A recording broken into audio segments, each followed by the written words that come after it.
বরাবরই পাহাড় আমায় বেশি টানে। সমুদ্রকে ভালোবাসি ঠিক, তবে পাহাড়ের সৌন্দর্য আর আকর্ষণ নীল জলরাশির থেকেও বেশি আমার কাছে।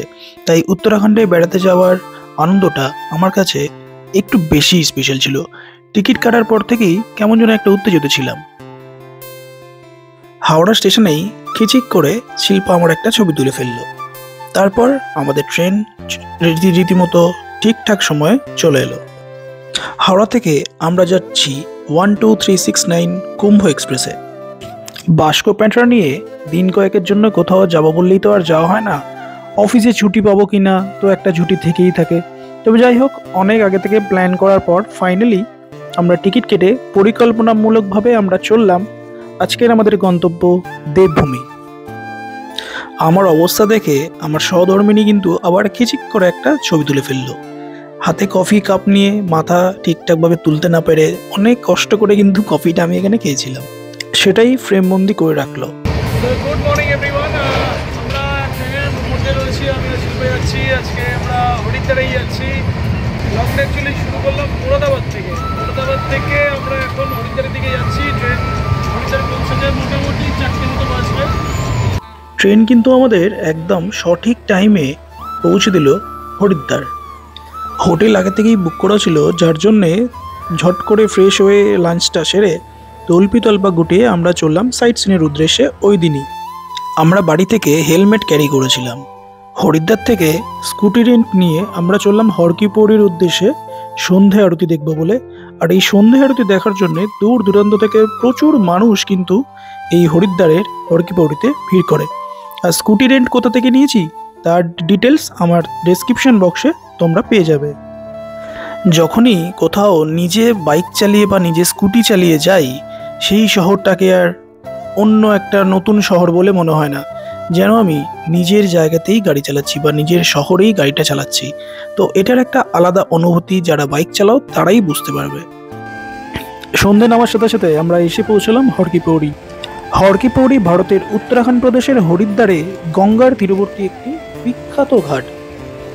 আক্ষরিকভাবে হর শব্দের অর্থ দেবতা অর্থাৎ শিব, আর কি হচ্ছে বিভক্তি সূচক বর্ণগুচ্ছ যার অর্থ এর, এবং পাউড়ি শব্দের অর্থ সিঁড়ি।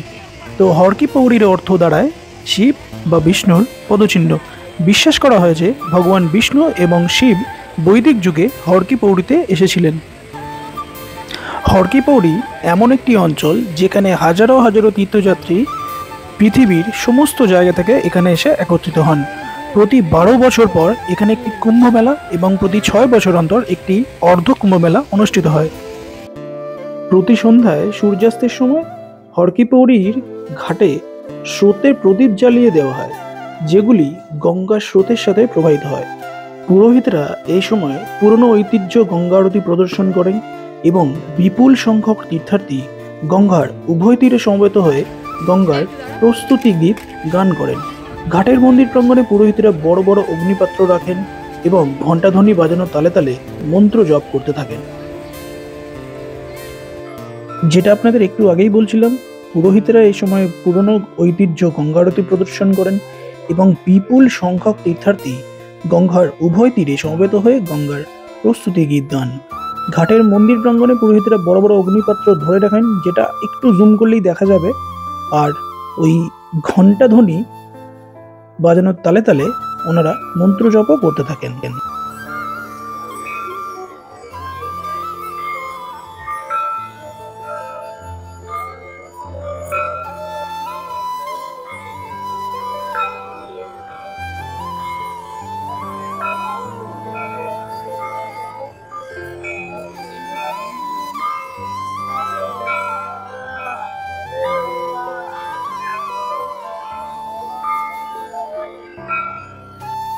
ব্যাস, তারপর আর কি, গঙ্গা আরতি দেখে আমরা একটা ছোট্ট মতো রেস্টুরেন্টে বসে চা আর কিছু খাবারের সাথে সন্ধ্যেটা উপভোগ করলাম। আর সবই নিরামিষ খাবার, কিন্তু খাবারের কোয়ালিটি আর খাবারের টেস্ট যথেষ্ট ভালো। আর সন্ধ্যেবেলা চায়ের চুমুকে জাস্ট জমে গিয়েছিল সন্ধ্যেটা। উত্তরাখণ্ডের হরকি পৌড়িতে যে এরকম একটা ভিড় বা এত মানুষের সমাগম, সেটা ভাবতেই পারিনি আমি। যেদিকেই ক্যামেরা ঘোরাচ্ছি শুধু মানুষ, আর শুধু হরিদ্বারের বা উত্তরাখণ্ডের মানুষ নয়, সারা পৃথিবীর মানুষ কিন্তু এখানে এসে একত্রিত হন। আর এখানকার যে জলের স্রোত আর জলের যে তাপমাত্রা সেটা অতিরিক্ত ঠান্ডা। আমরা যখন জলে হাত দিলাম বা জলটা যখন আমরা ঠেকালাম মাথায়, একটা আলাদাই অনুভূতি যেন ছুঁয়ে গেল আমাদের। আর যারা এখন আসুনি একবার ভিজিট করো, দুর্দান্ত ওয়েদার। আমাদের কলকাতায় যেরকম বৃষ্টি হচ্ছে এখানে কিন্তু বৃষ্টি হচ্ছে না, তাই তো? ওয়েদার মারাত্মক ওয়েদার। কেমন লাগছে? হ্যাঁ, দেবের ভূমি এটা। দেবভূমি। আর হর হর মহাদেবটা কি বলবো? এই হর হর মহাদেব? অবশ্যই। হর হর মহাদেবের পৌঁছাই তারপর হর হর মহাদেব। না, এখান থেকেই বলতে হবে হর হর মহাদেব। তারপর আর কি আমরা আবার আমাদের বাহন নিয়ে আমরা ফিরলাম আমাদের হোটেলের দিকে।